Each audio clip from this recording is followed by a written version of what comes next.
مغربی معاشروں میں عام طور پر اس کے بغیر مکان نہیں آدمی خرید سکتا، تو کیا مارگیج جو ہے وہ سود کے زمرے میں آتی ہے؟ میں پچھلے سال امریکہ میں تھا اور کوئی میرا خیال ہے کہ 70-71 اجتماعات میں میں گیا، تو آخر میں تو میرا حال یہ ہو گیا تھا کہ میں پوچھتا تھا کہ بھائی وہ ابھی مارگیج کا سوال نہیں آیا اور نیل پالش کا سوال نہیں آیا.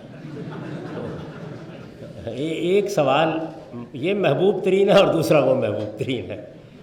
تو میں نے بڑی تفصیل سے اس پر گفتگو کی ہے اور میری یہ گزارش ہوگی کہ آپ اس کو سن لیجئے.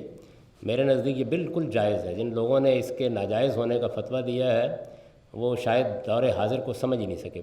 بالکل جائز، کوئی اس میں ادنیٰ درجے میں بھی کوئی چیز نہیں. یہ قرض کا معاملہ ہی نہیں ہے، یہ در حقیقت ایک خرید و فروخت کا معاملہ ہے. بینک ایک چیز کو خرید کر آپ کے حوالے کر دیتا ہے، آپ سے ایک ہائر پرچیز ایگریمنٹ کرتا ہے.